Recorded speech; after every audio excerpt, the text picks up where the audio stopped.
Who is the best staff to have inside the booth during the show? Like I think about, if we got an account executive, that might not be the best person to have in the booth because their Great time is point. super valuable. They Yeah. should be having meetings Great, around the trade great point. show. So, Who's the best? so it really depends on you, your goals for the show, and the audience that's expected. So, for example, you're Hmm. going to a manufacturing show and it's going to be a lot of plant managers and engineering people who are making the investment in that $250,000 machine. You're going to need some technical people, right? That are going to be able Yeah. to talk knowledgeably about that. And by the way, how intuitively, how good do you think at engaging strangers technical people are or engineers are? Fantastic. They're ready to Yeah, talk. right. What is that joke about? You can always tell an outgoing engineer, he's the one staring at your shoes when he's talking to you, not his own. Right. Oh, there Well, you go. yeah. No, but they're going to need some help from you, coaching about and by the way, don't try to make them into something they're not. So if they're great at presenting all the features and answering questions that are technical about the product, you want them inside near that machine. But in other words, we need the proactive, outgoing, personable people on the edge of the booth. You hook them, and he'll clean them and fry them. To use a Yeah. fisherman's term. But in the end, um, I would have a different strategy for getting people stopped and talking. Now, if there's something, if a gorgeous backdrop, a compelling mural, I know I worked for an exhibit manufacturer early on in my career, and their signature image was, this giant face on a 10-foot or sometimes on a 16-foot tower of a beautiful girl, with kind of a Hawaiian lei headgear. Her eyes were two different colors, and they did that to show how they could manipulate your photo image to look better than anything that could be taken with a camera. But it was a beautiful Hmm. person that you go, wow, what's going on over there? And then that was enough that the visitors got close enough. People would step in and say, hey, how much do you know about, blah, blah, blah company? So I think there has to be a strategy. If the booth's job is to be a visual speed bump on that main aisle to just slow people down, you've got to know how to step in. And, Yeah. sir, do you want to register? Yeah, we're giving away $100 Amazon gift cards every hour here. You got a minute to just, it's 3 questions and then I'll let you go. Yeah. Or whatever your strategy. That's part where you come in. So your question was, who's the best one? I think sometimes for engaging, it's the proactive type A personality salesperson or a great Yeah. client facing customer service person. Sometimes it requires technical discussions, and you're going to need to bring more than just salespeople. It's got to be something more technical. So Yeah. I would also suggest, Khalil, if you're going to have any kind of AV presentation going, make sure someone on the staff knows how to troubleshoot AV, because Murphy's Law is alive and well. Yes, it is. It absolutely is. Or just have a really great partner who can be there in a flash, like Yes. Crew XP maybe. Hey. Um, so another thing I thought about is, it's not just about new opportunities, but it's about opportunities to connect with existing clients who are just you never see in person potentially. Yes. Um, and so might be a good thing to have some account managers have scheduled time to be by the booth so that people can, hey, I'm going to be at the booth from, Yep. 3 to 5 on whatever day. Come, I'd love to see you or whatever. I would. So This is what a successful exhibitor looks like in today's day and age, right? Nobody's mailing it in and just showing up and hoping for the best anymore. So 3 months yeah, before the show, you're talking to your customers, and you're going to find out who's going to the big industry show, right? Are you yeah, going to be there?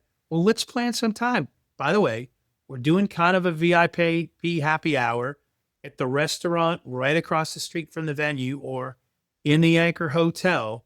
Come by from 6 to 7. Say hi. If you come by the booth, this is a very effective tactic.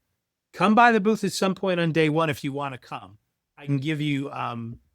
We're not promoting it because it's limited seating, but I'll give you a little piece that'll get you in the door, and you can bring a guest with you. So you go, nice. oh, that's great.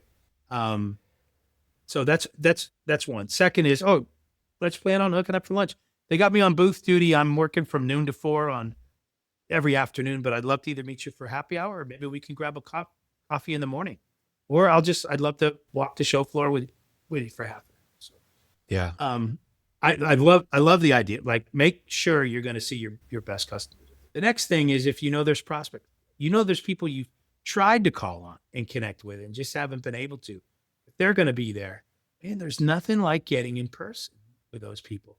It gets harder to get in front of our clients and our prospects now, but shows are a great place to do that. Um, so I'd recommend it. And there's all kinds, again, the big shows, there's always, um, you know, I don't want to say parties, but there's always kind of VIP happy hour things going on. And if you can score that information and you get to take a client, trust me, they take your call every time after the show because now you've made that connection.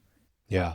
So how can we budget for, I think reframing it from being, a trade show booth to a branch office, I'm going to invest a little bit more energy, but also money into Yes. the experience.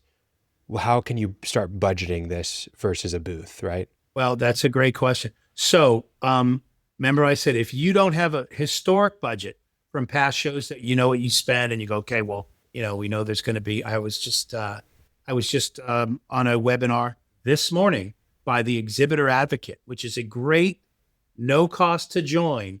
Any exhibitor can go to theexhibitoradvocate.com and sign up. But they have 750 exhibitors that are members, and they're sharing ideas and talking about things. But I was just on one of their webinars this morning. Electrical costs on average, they're all sharing their data, have gone up 16% this year. So, you're looking at least a 16% increase of whatever you paid last year.